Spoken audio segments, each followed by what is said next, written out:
Assalamualaikum warahmatullahi wabarakatuh. Perkenalkan, nama saya Teguh Maulana Iqbal Hairi dengan NIM 2023-23-0017. Di video ini saya akan mempresentasikan untuk mata kuliah Etika Rekayasa dengan judul Kegagalan Rangka ESAF Honda. Nah, yang pertama materinya itu di sini ada latar belakang masalah, yang kedua itu apa itu rangka ESAF, terus ketiga penyebab patahnya rangka ESAF, terus kegagalan etika, terus dampak pengguna atau masyarakat.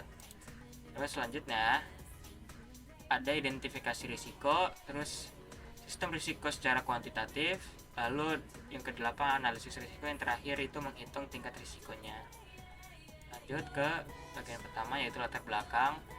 Pada Agustus 2003, kasus kerusakan pada rangka ESAF ini yang digunakan pada motor Honda, spesifik untuk motor Matic-nya seperti Honda Genio, mencuat setelah banyak pengguna melaporkan kerusakan berupa rangka yang keropos atau bahkan ada yang patah juga, terutama di daerah yang sering terkena air atau kelembapan.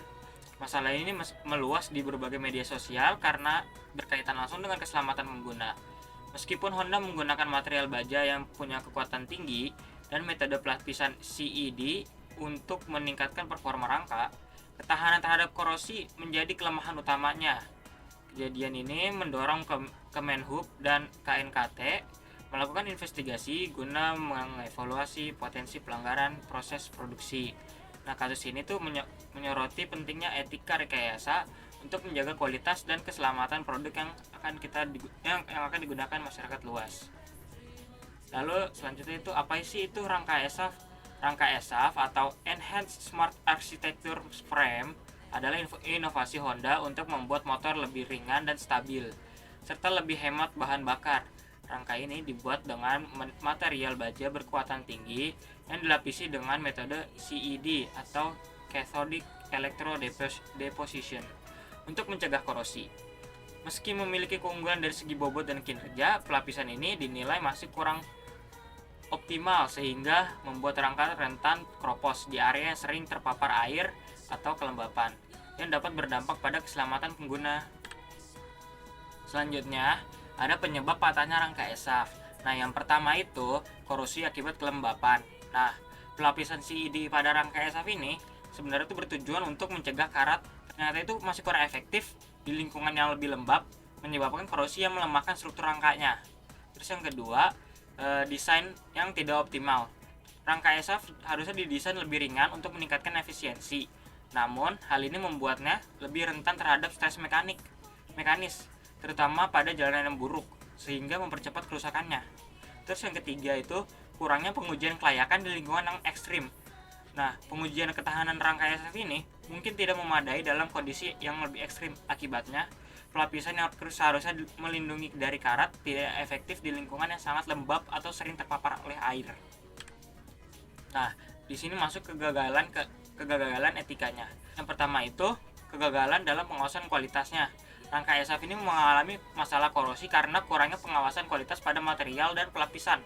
Hal ini menunjukkan bahwa produk tidak diuji secara optimal, terutama pada komponen utama seperti rangka, sehingga menimbulkan risiko keselamatan bagi pengguna.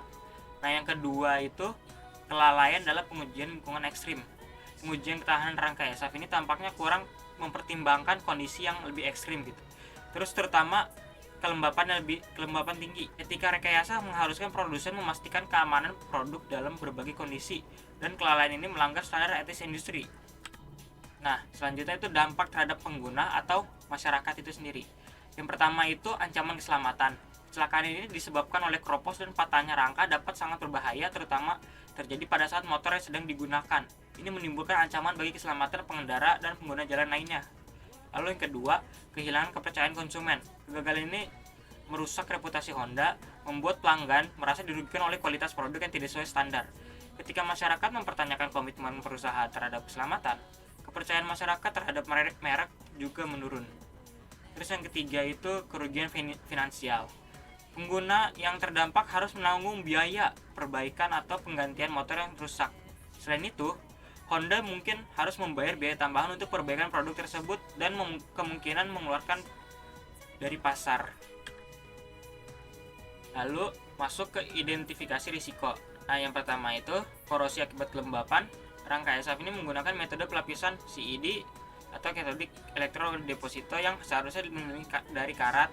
Namun pelapisan ini dinilai kurang tahan terhadap kelembapan dalam waktu jangka lama, terutama bagian rangka yang sering terkena air. Lalu kelemahan desain rangka yang ringan. Desain ESAF yang lebih ringan memang memberikan keuntungan dalam efisiensi bahan bakar dan stabilitas. Namun dengan berkurangnya bobot dan struktur yang lebih tipis, rangka menjadi lebih rentan terhadap tekanan mekanis dari kondisi jalanan yang buruk. Tekanan berulang dari guncangan dan beban pengguna mempercepat kerusakan struktural pada rangka, terutama bila terjadi korosi. Ini menimbulkan risiko besar pada daya tahan dan kekuatan rangka tersebut. Terus yang ketiga itu kurangnya pengujian kelayakan dalam kondisi yang ekstrim. Idealnya, setiap produk kendaraan harus diuji dalam berbagai kondisi ekstrim untuk memastikan ketahanannya. Dalam kasus ini, tampaknya pengujian terhadap ketahanan rangka ESAF ini di lingkungan lembab atau sering terpapar air kurang memadai. Jadi, ketidaksiapan rangka dalam menghadapi kondisi tersebut mempercepat korosi dan meningkatkan risiko patah pada kondisi umum dialami pengguna. Terus yang keempat, kendala dalam proses produksi dan kualitas material.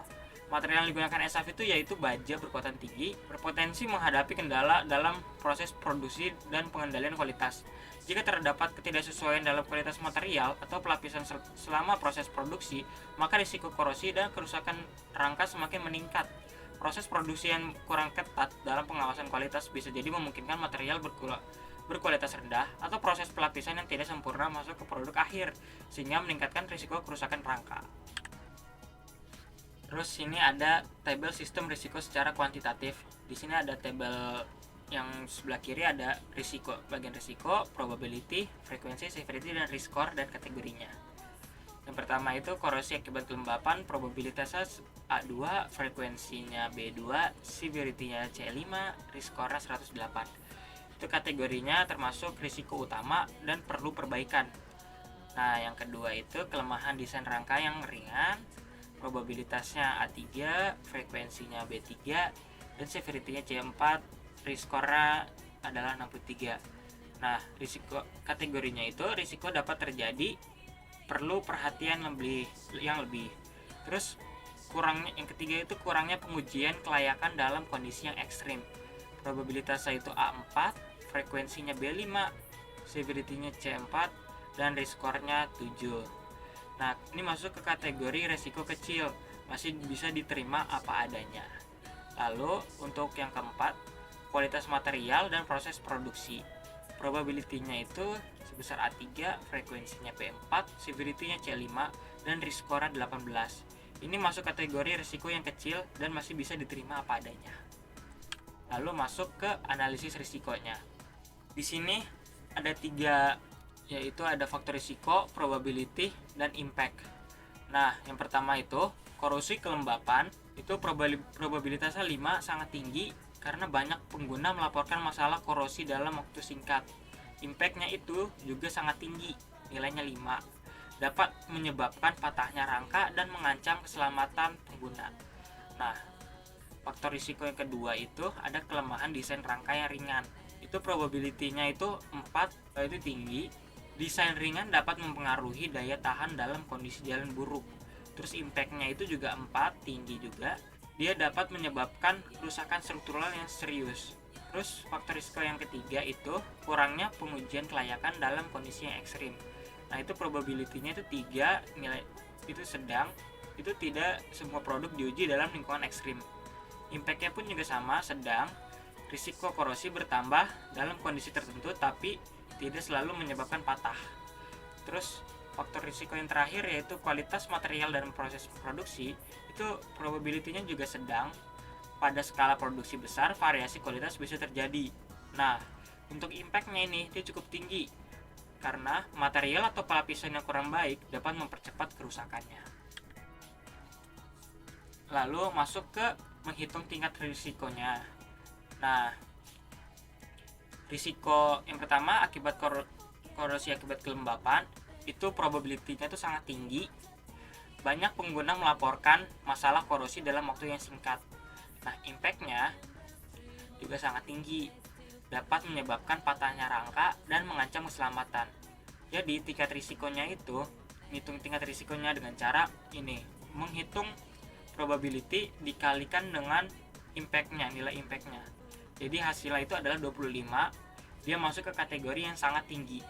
Lalu yang kedua, kelemahan desain rangka yang ringan, itu probability-nya 4, dia tinggi. Desain ringan dapat mempengaruhi daya tahan dalam kondisi jalan buruk, impact-nya pun juga tinggi, dapat menyebabkan kerusakan struktural yang serius.